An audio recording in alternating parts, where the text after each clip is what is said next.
Questo è Davide Peron e questo sono io. Sono io appena tornato dalla lettura dei nomi delle vittime di mafia fatta a Venezia e organizzata da Libera in occasione della giornata in memoria delle vittime di tutte le mafie. Sono tornato e sto pensando a come realizzare questo reportage. Di che reportage sto parlando? Adesso provo a spiegarvelo. Lei è Chiara. Un giorno su Facebook mi scrive: "Ciao Paolo, io e i ragazzi e ragazze di Libera a Padova stiamo organizzando una settimana di eventi in occasione della settimana contro le mafie. So che tu fai video, ci faresti un video?"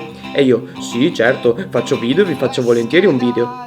E così mi sono trovato a seguire gli eventi organizzati da Libera a Padova. Ad accompagnarmi in questa settimana sono state Chiara, Vittoria e Marianna. Il primo di questi eventi è stato organizzato all'interno della ex villa del boss mafioso Felice Maniero, con una diretta radiofonica realizzata da quei pazzi di Radio Bue.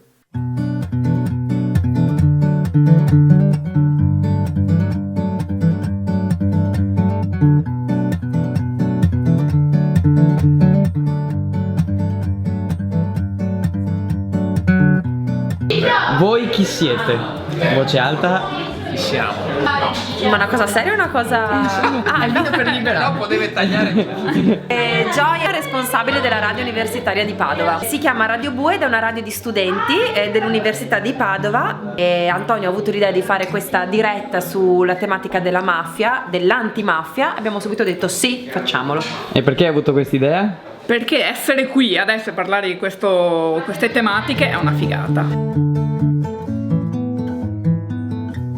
Il dottor Gianluigi Cogo, che è il responsabile della regione Veneto del progetto Fab Lab. Cos'è un Fab Lab? Beh, l'acronimo sta per Fabrication Laboratory, sostanzialmente è un posto dove si producono delle cose, in modalità diciamo digital, quindi sfruttando le nuove tecnologie. Un esempio pratico perché così capiamo meglio. In questo Fab Lab molto particolare, voi avete dato la giusta enfasi, si fa anche qualcosa che è molto legato alla terra veneta. Loro si stanno specializzando su tutta la parte del food. Ad esempio qui si producono degli oggetti in cioccolata stampati. Ma si mangiano? Attenzione!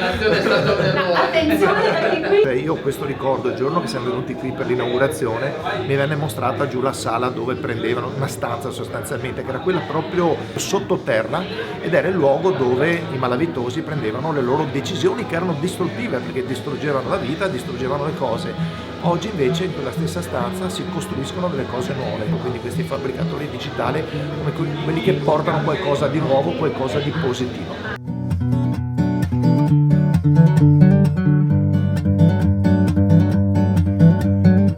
Lavorare in un posto che era stato di un malavitoso. Diciamo che fa un certo effetto, ovviamente si cerca adesso di cambiare quell'omertà che c'era prima, quel silenzio che c'era prima, facendo il più rumore possibile.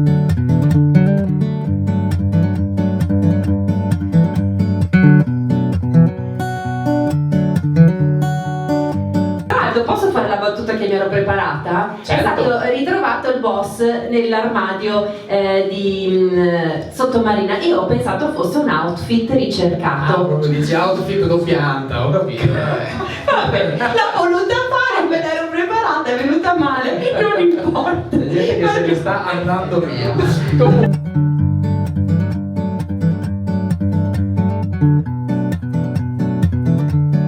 È arrivato Roberto Tommasi, il referente regionale di Libera Veneto, un applauso. Come sente l'atmosfera? Cioè le persone sono più consapevoli di vivere nell'onestà e non farsi prendere da degli atteggiamenti mafiosi? Ti faccio un esempio: quando qui abbiamo inaugurato proprio qui in questa villa il giardino della legalità, le finestre delle case vicine si sono chiuse. Non sappiamo perché si siano chiuse, io lo immagino il perché si siano chiuse queste finestre. Ma tante volte le finestre le chiudiamo porte e finestre perché non vogliamo ascoltare, non vogliamo sentire. Siamo un po' codardi alla fine, insomma, no? Il nostro amico Nando Dalla Chiesa, in un bellissimo libro che è il manifesto dell'antimafia, dice ci sono i corrotti, dove c'è un corrotto non è mai da solo, c'è corrotto e corruttore, poi ci sono i codardi e poi ci sono i cretini. Noi dobbiamo rispondere, proviamo a cambiare corrotti con corretti, Proviamo a cambiare codardi con coraggiosi e proviamo a cambiare cretini con competenti. Ecco, allora competenti vuol dire darsi da fare, imparare, leggere quello che ci sta intorno, il contesto nel quale siamo, le nostre relazioni e dentro di noi stessi.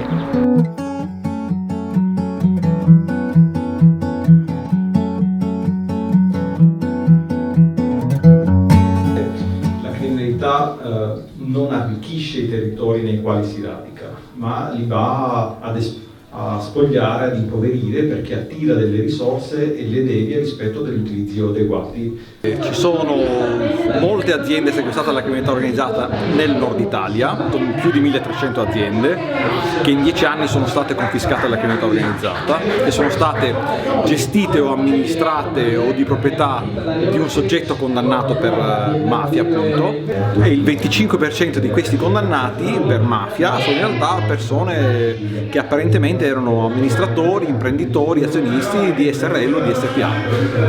Quindi il fenomeno c'è ed è diffuso, semplicemente che apparentemente non c'è. Professore, allora niente, le tocca veramente un applauso al professore tagliare la torta insieme però alla nostra carissima Vittoria De Lutis. Vittoria deve fare l'esame con lei, professore. E per questo si vergogna di tagliare la torta con lei. Quindi o troviamo una soluzione che io non posso.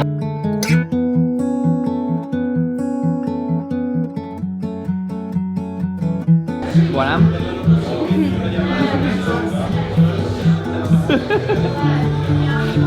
Buona sta torta! Ragazzi, Fantastica! non hanno ancora inventato una parola in italiano per definire la bontà di questa torta. Praticamente ho appena detto arrivederci al professor Barbonetti perché dovrò rivederlo, cioè ci rivedremo perché devo fare il suo esame e devo anche frequentare le sue lezioni. Fortuna che gli hai offerto la torta? Esatto, ma non l'ho fatta io, ma questo lui forse non l'ha capito.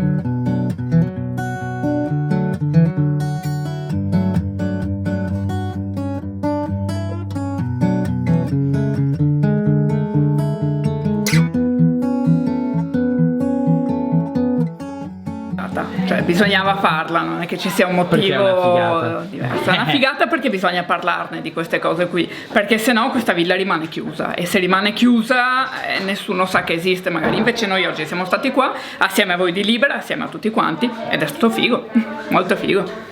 E te invece che mi dici? No, io sono stato onorato di essere, insomma, aver raccontato un pochino, aver fatto il collante tra le tante storie che sono venute fuori oggi, in un posto che appunto sembra una frase un po' fatta, però vi assicuro che venire qui e mettersi a fare proprio gli scemi, cazzeggiare, insomma, all'inizio un pochino non è proprio così semplice, però insomma ce l'abbiamo fatta ed è stato Poi bello. Questa è la parte ufficiale, in realtà volevamo mangiare le scamorze, 3 kg e mezzo di scamorze, adesso siamo... Qui io ti dico un po' i brividi, ma come ha detto Pietro abbiamo voluto fare una diretta radiofonica piena di risate e vogliamo viverci una vita senza mafie, perché non ce ne siano più di vittime, ecco, forse questo, no? Ok, se volete aggiungere altro, se no va benissimo. Cin cin.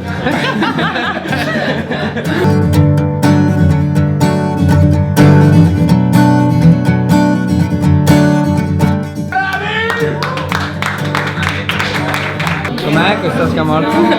Buona. Buona? Molto buona? Sì. E basta?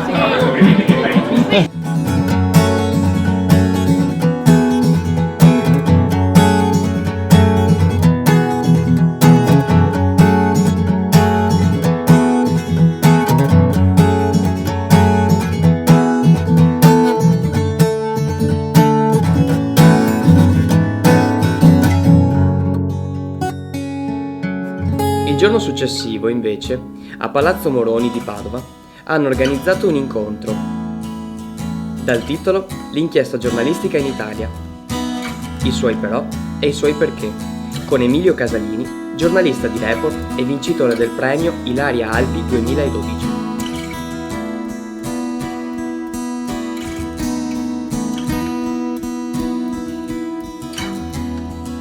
Come ogni cosa che si fa poi ha una serie di conseguenze. Il tema di come si fa giornalismo è difficilissimo perché il giornalismo d'inchiesta parte di solito nel dover dimostrare delle tesi che non sono facilmente dimostrabili. Quindi tu devi andare e cercare e scavare. A volte lo cerchi nelle persone che ti rispondono esattamente quello che tu vuoi sentire. E questa è la prima grande trappola del giornalismo d'inchiesta, avere l'onestà intellettuale di chiederti, di domandarti, di verificare se hai avuto delle risposte che sono delle certezze o semplicemente un insieme di sospetti, di idee, di immagini vanno a formare una certezza.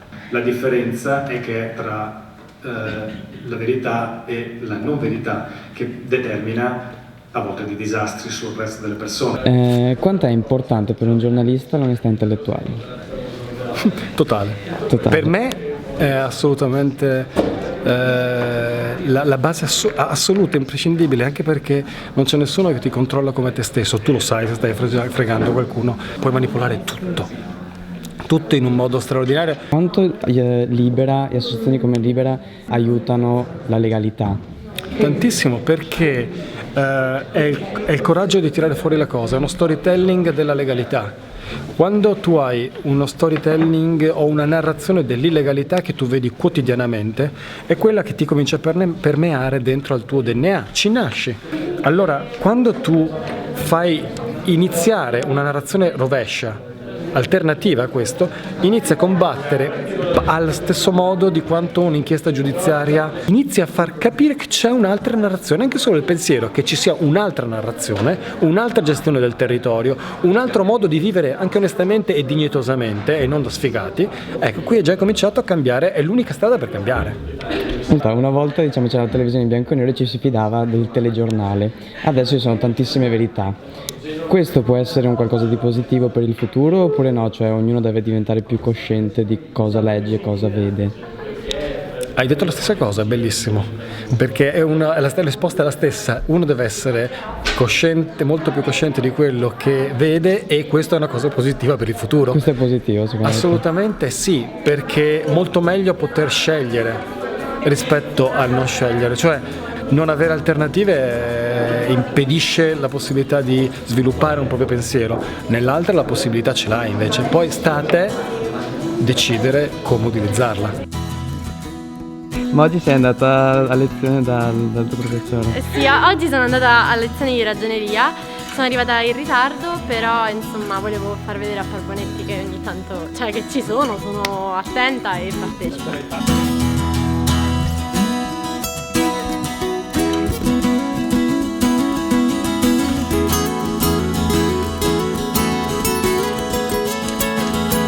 Il terzo evento l'hanno organizzato in Piazza dei Signori, dove hanno riunito tantissime persone per leggere i nomi delle vittime di mafia.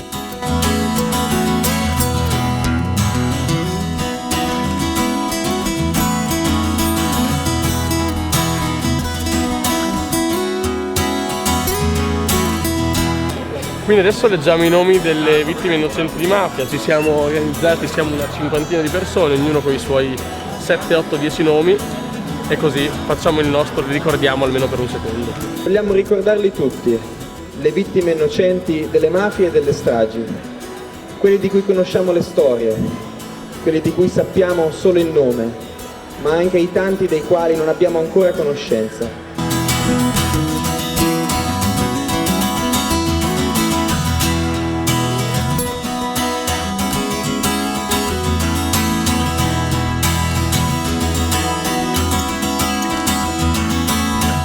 Com'è andata?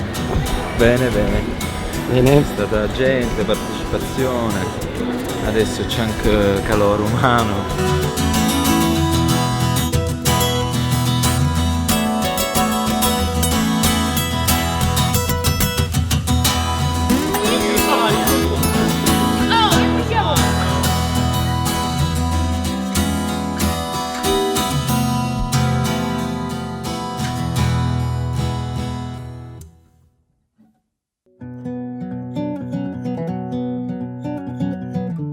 Il quarto appuntamento è uno spettacolo teatrale, scritto da Giorgio Sangati e interpretato da Giacomo Rossetto.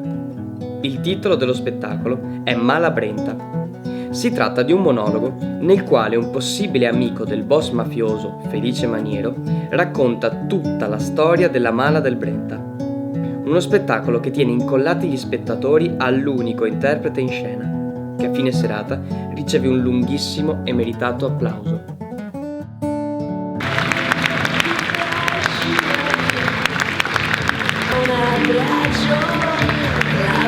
Perché hai rappresentato, a me mi è parso di capire che l'hai rappresentato in maniera molto umana questo personaggio, e che personaggio era e perché? Allora, è un personaggio inventato innanzitutto, perché quando Giorgio ha scritto Malabrenta non voleva raccontare la storia di Felice, voleva raccontare la storia di qualcuno che si fa trascinare, come spessissimo capita, e serviva come narratore una persona che non venisse arrestata fino alla fine, e quindi è un misto di tutti i personaggi veramente facenti parte della banda di Felice, e l'abbiamo raccontato con umanità, ma soprattutto non volendogli dare un nome. Non ha un nome questo personaggio, perché è proprio il classico signor nessuno che si fa travolgere dagli altri perché non è strutturato lui come persona, quindi è una persona molto debole che si fa trascinare dagli eventi e fa le peggio cose. E secondo te perché, in quanto persone umane, con umanità, scelgono, perché è una scelta di prendere quella strada? Allora, perché manca la società civile, manca la cultura della civiltà, dell'antimafia, ed è un problema politico, evidentemente, perché quando tu hai qualche politico che bazzica di riffo di raffa con la mafia, qual è l'esempio? No? Dicono sempre la migliore educazione è l'esempio. Sì, è una cosa che io non riesco a concepire, cioè non riesco a capire, e a me la cosa che fa incazzare sono alcune persone di determinate che vivono determinate situazioni nella loro quotidianità, che non si rendono conto che questi stronzi, perché li chiamiamo come sono, gli rubano non solo il presente ma anche e soprattutto il futuro. E dopo detto questo, sì. Libera e associazioni come Libera? Libera dovremmo essere tutti di Libera in realtà. Di Libera penso tutto il bene possibile, dei ragazzi di Libera penso tutto il bene possibile, io dei ragazzi in generale penso tutto il bene possibile, perché se quelli prima di noi hanno fatto il disastro, noi ragazzi non possiamo che migliorare. Quindi c'è speranza? C'è speranza ragazzi, senza speranza che cazzo dobbiamo fare? Che ne pensi dello spettacolo? Penso molto bene, ne stavamo parlando molto bene. È difficile da solo tenere l'attenzione così alta, però la domanda è dove sei informato, che noi gliel'abbiamo fatta in diretta e quindi c'era questa domanda qui. Ma allora, un po' ci siamo basati sui libri che sono stati scritti, un po' sulle testimonianze, sulle interviste, sulle indagini, sugli atti dei processi, anche la fantasia. E quanto è durato tutto questo lavoro? Il lavoro di elaborazione del testo è durato quasi 3 anni, è stato abbastanza lungo come percorso. Grazie.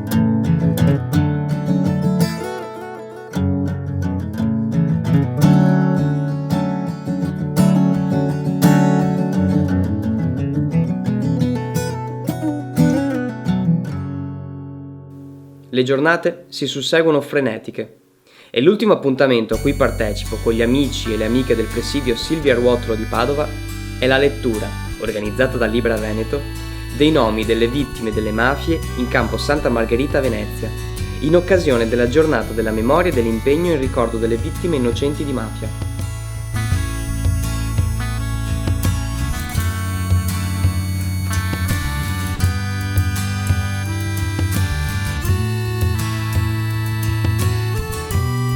Stiamo andando in campo Santa Margherita perché c'è la manifestazione regionale per la giornata della memoria e dell'impegno e siamo qui con un po' di occhiaie ma felici.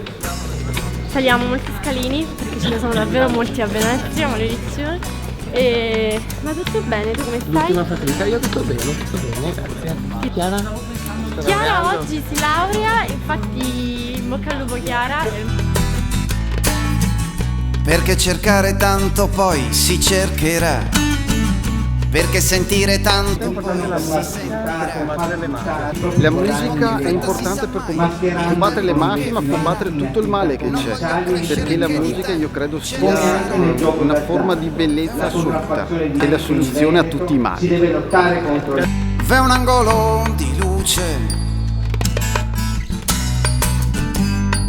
Attraverso i nomi di queste persone che noi ricorderemo oggi si rinnova il nostro impegno e si rinnova il nostro impegno anche nella ricerca della verità e della giustizia. che noi tutti e tutte non siamo qui per santificare i nostri Falcone Borsellino.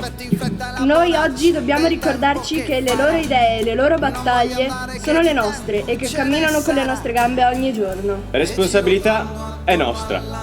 Troviamo il coraggio per cambiare questo presente e riscrivere il nostro futuro. Riprendiamo in mano la nostra vita. Attorno all'albero e giro tondo e cado giù per terra. Stefano Caronia, Pietro Ponzo, Vito Stassi, Boris Giuliano, Calogero Sorbona, Cesare Terranova, Lenin Mancuso, Salvatore De Paolo, Giuseppe Impastato, Emanuele Montalbano, Pio La Torre, Antonio Scopelliti, Libero Grassi, Paolo Borsellino, Giovanni Falcone, Francesca Morillo, Rocco Di Gillo, Santi Mattarella, Emanuele Basile, Angelo Raffaele della Chiesa.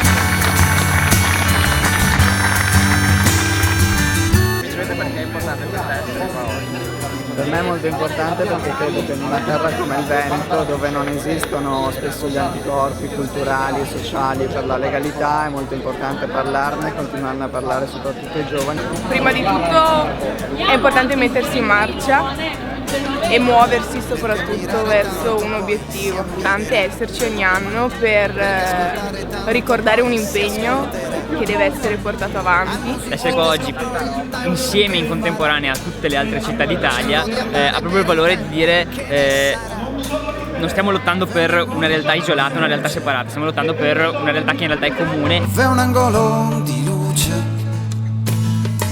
Capire la mafia, come si fa a sconfiggerla.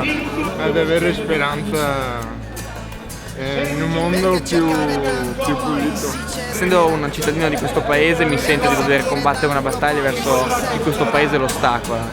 Nepotismi, mafie, violenze, eccetera, mi sta molto, dico volgarmente, sui coglioni. Ce ne sarà e giro tondo attorno all'albero e giro tondo e cado giù e giro tondo attorno all'albero e giro tondo e cado giù per terra.